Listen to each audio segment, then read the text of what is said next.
नमस्कार। विधानसभेला अजित पवारांना स्वतंत्र मैदानात उतरवून ठाकरे पवारांचे उमेदवार पाडण्याचा अमित शहांचा अर्थात भाजपचा डाव आहे। सोबतच देवेंद्र फडणवीस थेट निवडणूक लढण्याच्या प्रक्रियेतून बाहेर जाण्याची देखील शक्यता आहे। चला तर जाणून घेऊया काय आहे सविस्तर वृत्त। आगामी विधानसभा निवडणुकीसाठी महायुतीत अनेक राजकीय घडामोडी घडताना दिसत आहेत। ज्या पद्धतीने लोकसभा निवडणुकीत महायुतीला फटका बसला तो विधानसभेला बसू नये म्हणून भाजपचे वरिष्ठ नेते आणि केंद्रीय गृहमंत्री अमित शहा यांनी महाराष्ट्रातील नेत्यांना महत्त्वाच्या सूचना केल्याची माहिती समोर येते। महायुतीत भाजप आणि शिंदेंनीच एकत्र लढावं आणि अजित पवार गटानं स्वतंत्र विधानसभा लढवावी असंही वरिष्ठ नेत्यांनी सांगितल्याची माहिती समोर आली आहे। त्यामुळे येत्या निवडणुकीत मोठा ट्विस्ट येण्याची शक्यता आता महाराष्ट्राच्या राजकीय वर्तुळात व्यक्त करण्यात येते। महायुतीत अजित पवारांना सामावून घेतल्याने भाजप सोबतच शिवसेना शिंदे गटाच्या कार्यकर्त्यांनी आणि पदाधिकाऱ्यांनी नाराजी व्यक्त केली होती। याचा मोठा फटका महायुतीला लोकसभेत बसला।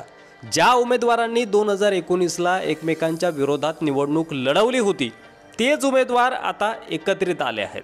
त्यामुळे आता विधानसभा निवडणुकीसाठी जागा वाटपावरून महायुतीत मोठा पेच निर्माण झालाय। अजित पवारांना महायुतीत घेण्यावरून संघाने सुद्धा आपली नाराजी उघड बोलून दाखवली आहे। त्यामुळे भाजपने आता राज्यात वेगळी रणनीती आखल्याचं सांगण्यात येते।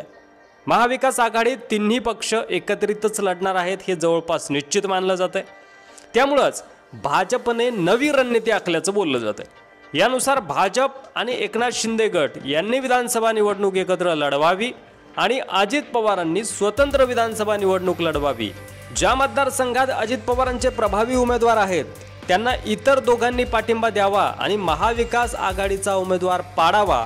सोबतच ज्या ठिकाणी भाजप तसेच शिवसेना गटाचा उमेदवार प्रभावी असेल तिथं अजित पवार गटाने त्यांना पाठिंबा द्यावा अशी नुराकुस्ती खेळावी असे आदेश भाजपच्या वरिष्ठ नेत्यांनी महाराष्ट्रातील नेत्यांना दिल्याची माहिती समोर आली आहे।